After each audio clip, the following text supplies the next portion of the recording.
Stranger things fans के लिए खुशखबरी है कि नेटफ्लिक्स ने अनाउंस कर दिया है नेक्स्ट स्ट्रेंजर थिंग्स का स्पिन ऑफ प्रोजेक्ट, जिसका नाम है स्ट्रेंजर थिंग्स टेल्स ऑफ 85, जो कि मोस्ट प्रोबेबली एक एनिमेटेड सीरीज होने वाली है, नॉट अ मूवी। और मैंने इसका जो 2 मिनट का टीजर उन्होंने ड्रॉप किया वो मैंने देखा और मुझे लग रहा है कि यार लोग देख तो लेंगे ये, लेकिन ये ज्यादा पॉपुलर नहीं होगा। उसके अलग अलग रीजंस है जो हम आगे बात करेंगे। सबसे पहले तो ये एक ऐसी सीरीज होने वाली है जिसके पॉजिटिव और नेगेटिव पॉइंट्स दोनों होंगे, क्योंकि नेटफ्लिक्स ने एक ऐसा रिस्क लिया है, एक अपने ऐसे प्रोजेक्ट के साथ एक ऐसा स्टेप लिया है कि मुझे डर है कि ये स्टेप कहीं ना कहीं गलत ना पड़ जाए उनके लिए। जितने भी नेगेटिव पॉइंट्स हैं उनके बारे में मैं बाद में बात करूंगा। मेनली जो अच्छी अच्छी बातें सीरीज के बारे में जो मुझे पर्सनली अच्छी लगी वो मैं आपको बताता हूं। सबसे पहले तो यार एक गेम ऑफ थ्रोन्स और एक स्ट्रेंजर थिंग्स, ये दो ऐसे शोज है, इनके नाम के साथ आप कोई भी चीज रिलीज करो लोग देखने जाएंगे। क्योंकि भाई स्ट्रेंजर थिंग्स की कोई भी स्पिन ऑफ सीरीज अगर आगे आए जिसकी शुरुआत हो चुकी है तो उसकी प्रमोशन ऑलरेडी इसकी ब्रांड वैल्यू है। क्योंकि स्ट्रेंजर थिंग्स और नेटफ्लिक्स ये दोनों ऐसी चीजें है कि ये कभी अलग हो ही नहीं सकते भाई। पर हाँ, मैंने ये एक्सपेक्ट नहीं किया था यार इतने जल्दी रिलीज कर देंगे ये, मतलब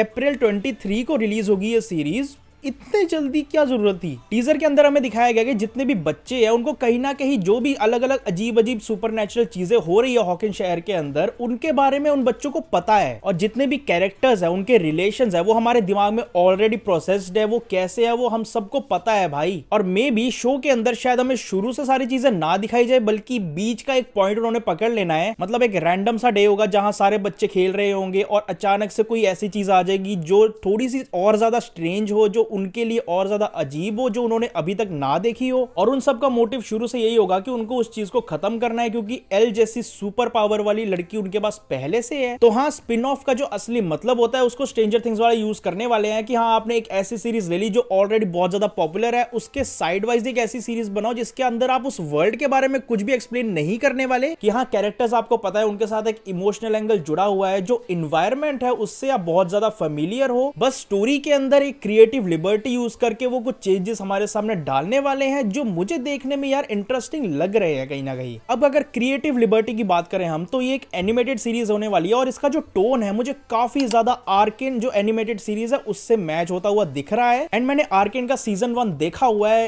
इट इज अनबिलीवेबल। तो अगर वो लोग इन कैरेक्टर्स को यूज करके कुछ अलग अलग सुपर पावर्स डाल के यार आर्केन वाली चीज अगर हमको परोस दे, bro this is gonna be a masterpiece. क्योंकि जिन्होंने आर्केन सीरीज देखी हुई है उनको पता होगा कि मैं ऐसा क्यों बोल रहा हूं, क्यों मैं मास्टरपीस वर्ड तक चल गया हूं भाई। आर्केन के अंदर जो जो चीजें दिखाई हुई है मैं कंपेयर नहीं कर रहा, बट ये 2 मिनट का जो टीजर इन्होंने डाला है, जो टोन है मेन, मतलब कलर स्कीम हो गया, एनिमेशन स्टाइल हो गया, सब कुछ आर्केन से रिजेंबल कर रहा है। और आर्केन भी एक नेटफ्लिक्स की सीरीज है, तो हम एक्सपेक्ट कर सकते हैं कि स्ट्रेंजर थिंग्स टेल्स ऑफ 85 के अंदर हमें कुछ अनबिलीवेबल चीजें देखने को मिल जाए। टीजर के अंदर काफी सारे ऐसे शॉट्स है जो भाई क्या सुंदर लगेंगे यार बड़े स्क्रीन के ऊपर। और हाँ, क्रिएटिव लिबर्टी के बारे में मैंने बोला कि जब एक एनिमेटेड सीरीज आप बनाते हो तो क्रिएटर्स के पास ये एक फ्रीडम मिल जाती है उनको कि आप कुछ भी दिखा सकते हो, आपको कुछ रियल वर्ल्ड के अंदर शूट नहीं करना, कुछ ग्रीन स्क्रीन वगैरह यूज नहीं करना। तो हाँ, मुझे लग रहा है कि क्रिएटर्स ने कुछ यूनिक चीज सोच के रखी है इस सीरीज के लिए, जिसके लिए मैं तो एक्साइटेड हूं। अब मेन प्रॉब्लम ये है कि मेनली इंडिया के अंदर एनिमेटेड सीरीज का उतना ज्यादा क्रेज नहीं है फिलहाल। जापानीज एनिमे का थोड़ा सा अलग सीन है इंडिया के अंदर। अगर आप आज से 5-6 साल पहले की बात करो तो जापानीज एनिमे अगर 10% में था,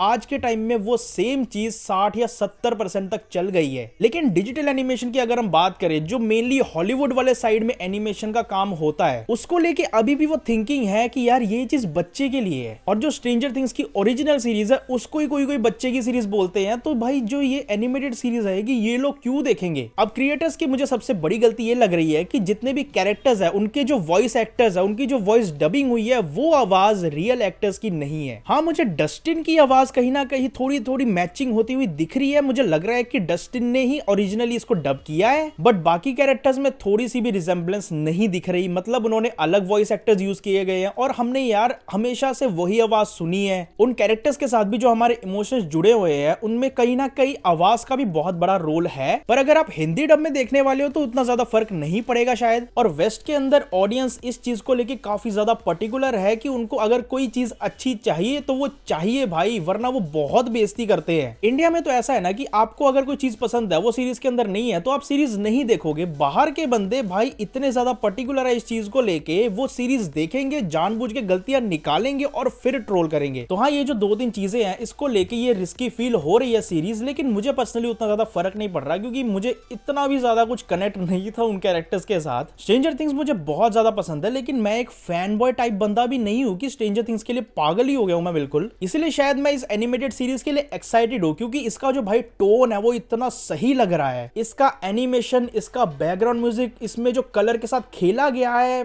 भाई, देखो आप एक बार इसका टीजर। मैं अपना ओपिनियन किसी के ऊपर थोपना नहीं चाहता भाई, जिसको एनिमेटेड सीरीज नहीं पसंद है नहीं पसंद है भाई, नॉर्मल चीज है ये। मैंने आपको बताया कि मैं एक्साइटेड हूं इस सीरीज के लिए, क्यों एक्साइटेड हूं वो भी बताया, क्या क्या पॉजिटिव पॉइंट्स थे, क्या क्या नेगेटिव पॉइंट्स है इस सीरीज के। आपने अगर ये टीजर देख लिया है तो कमेंट्स में जरूर बताना कि आपको कैसा लगा। वीडियो अगर अच्छी लगी हो तो चैनल को सब्सक्राइब करके बेल आइकन दबाना मत भूलना, और मैं आपको मिलता हूं नेक्स्ट वीडियो में।